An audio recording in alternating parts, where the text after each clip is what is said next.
कभी कभी सबसे डरावनी चीज़ जंगल में छुपा कोई साया नहीं होता, बल्कि वो इंसान होता है जो आपके साथ गया था और वापस तो आया, लेकिन वो नहीं था। लखनऊ के 5 दोस्त रोहित, विकास, निखिल, तनु और श्रेया। रविवार का दिन था। सबने सोचा शहर की भीड़ से दूर कहीं पिकनिक करने जाते हैं। विकास बोला, मेरे गांव के पास एक पुराना तालाब है, बहुत शांत जगह है, लोग कम जाते हैं। सब तैयार हो गए। शहर से निकलते ही माहौल बदलने लगा।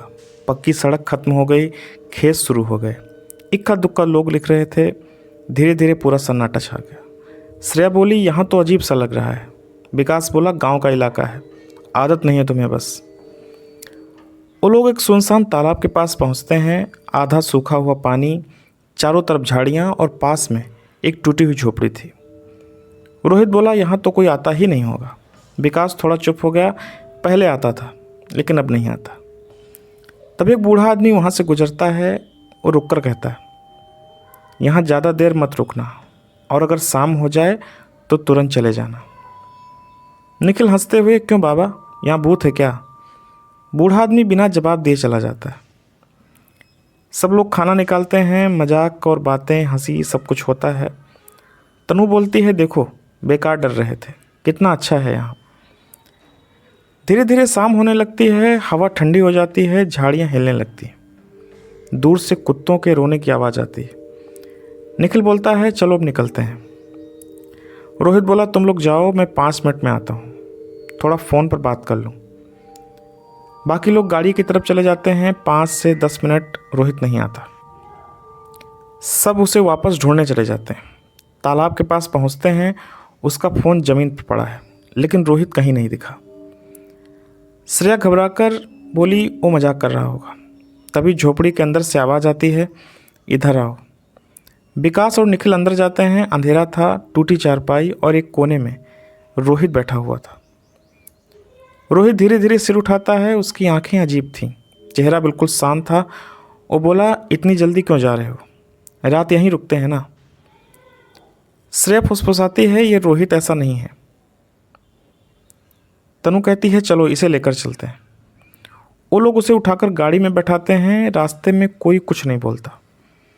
रोहित खिड़की से बाहर देखता रहता है। फिर अचानक वो धीरे से हंसता है। तुम लोग उसे देख नहीं पाए। सब डर जाते हैं। सब पूछते हैं, किसे नहीं देख पाए? रोहित बोला, जो तालाब में था। घर पहुंचने के बाद अगले दिन रोहित के कपड़े धोते समय उसकी जेब से कुछ अजीब चीज़ निकलती है। एक पुरानी जंग लगी लोहे की जंजीर, और जिस पर सूखा हुआ कीचड़ और खून जैसा दाग था।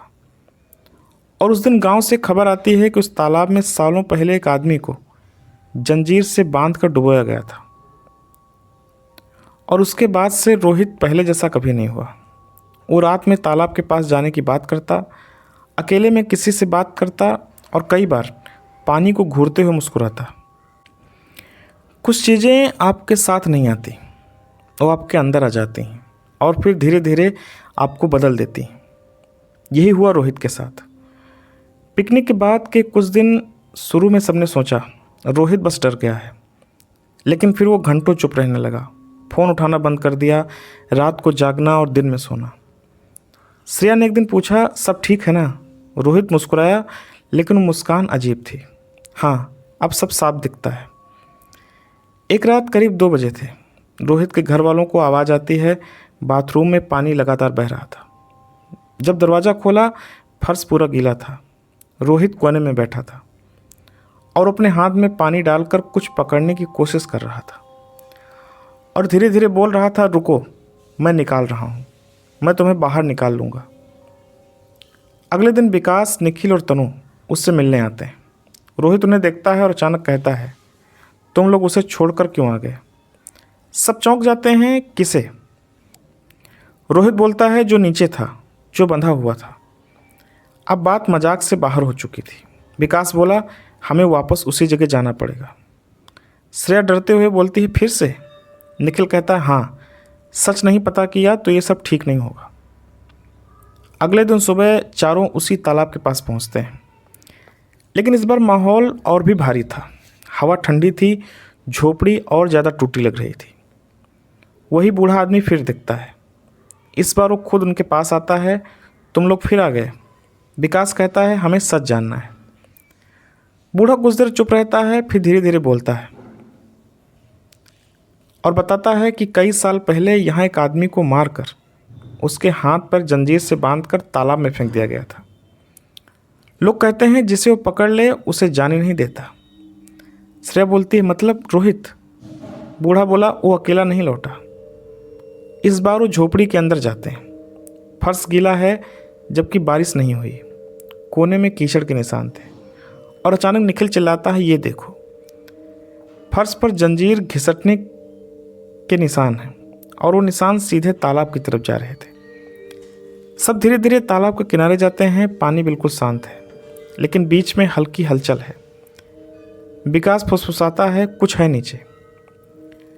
अचानक पानी के अंदर से बुलबुले उठते हैं और फिर एक हाथ ऊपर आता है, लेकिन वो सामान्य हाथ नहीं था। उस पर जंग लगी जंजीर बंधी थी और वो धीरे धीरे किनारे की तरफ बढ़ रहा था। श्रेया चिल्लाती है, भागो। सब दौड़ते हैं। पीछे से पानी में हलचल तेज हो जाती है। जैसे वो गाड़ी के पास पहुंचते हैं, विकास पीछे मुड़कर देखता है और जम जाता है। तालाब के किनारे रोहित खड़ा था, लेकिन वो तो घर पर होना चाहिए था और उसकी आंखें पूरी काली थीं। रोहित मुस्कुराता है और धीरे से कहता है, अब तुम भी देख सकते हो। अचानक अंधेरा छा जाता है।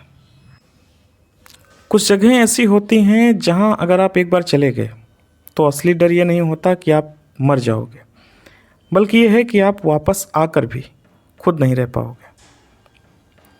तालाब के किनारे रोहित खड़ा था। विकास के हाथ कांपने लगे। ये कैसे हो सकता है? निखिल धीरे से बोला, ये रोहित नहीं है। रोहित धीरे धीरे उनकी तरफ बढ़ता है। उसके पैर जमीन को तो छू रहे थे, लेकिन चलते समय आवाज़ नहीं आ रही थी। वो मुस्कुराया, तुम लोग उसे छोड़कर क्यों आ गए? श्रेया रोने लगती है, हमने कुछ नहीं किया।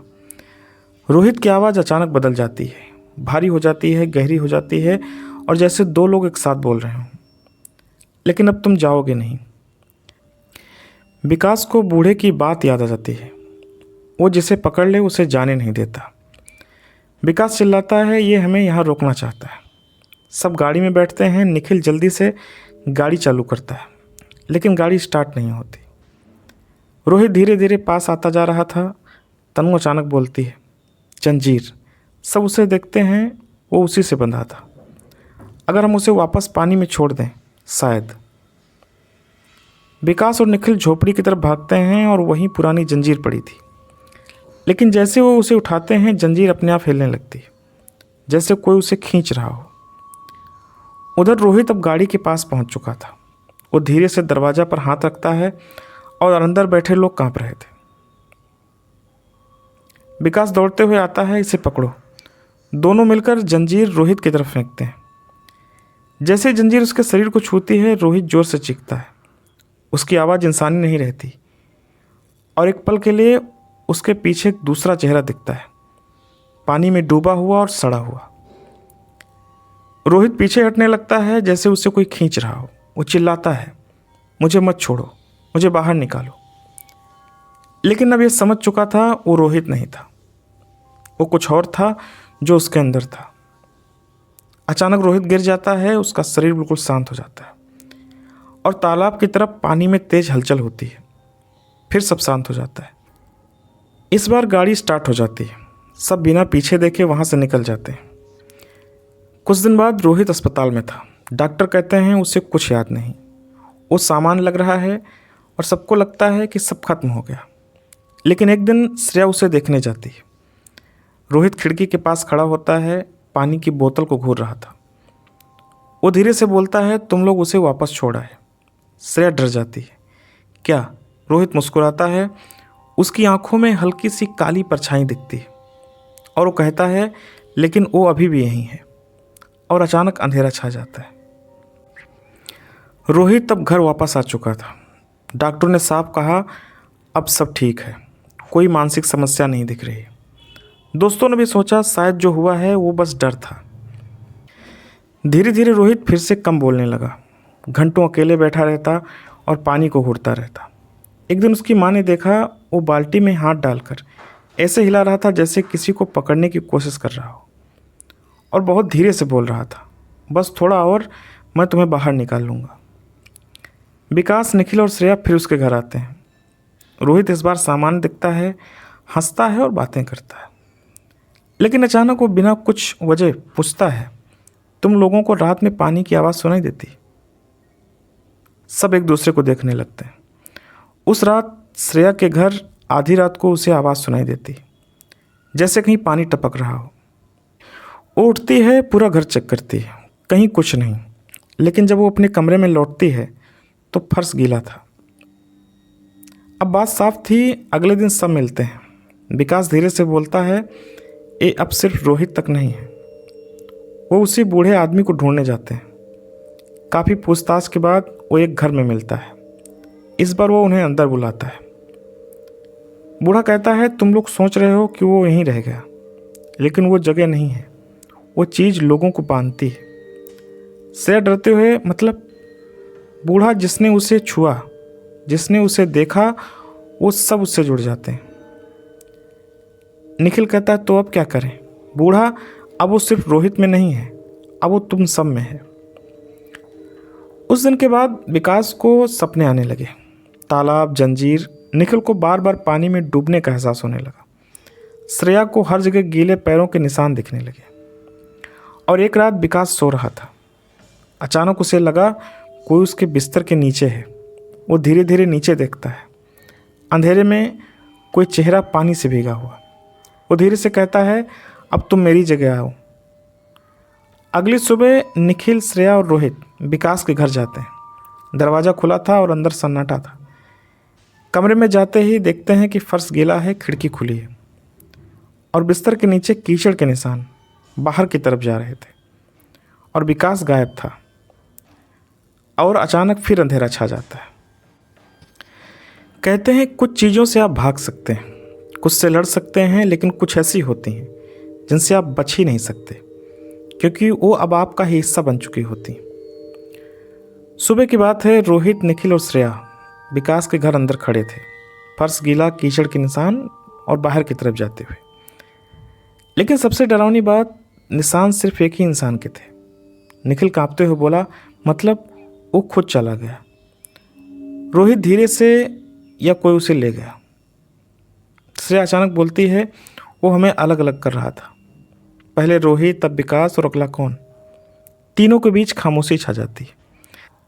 तभी विकास का फ़ोन बजता है। निखिल उठाता है और दूसरी तरफ से बस पानी की आवाज़ आती है। फिर धीरे धीरे छप छप छप, और फिर विकास की आवाज़, और बहुत धीमी। वो कह रहा है, मुझे ठंड लग रही है। अब कोई शक नहीं बचा था। रोहित बोलता है, वो हमें वापस उसी जगह बुला रहा है। श्रेया कहती, नहीं, हम वहाँ नहीं जाएंगे। रोहित उसे देखता है और पहली बार उसकी आवाज़ फिर से बदल जाती है, जाना पड़ेगा।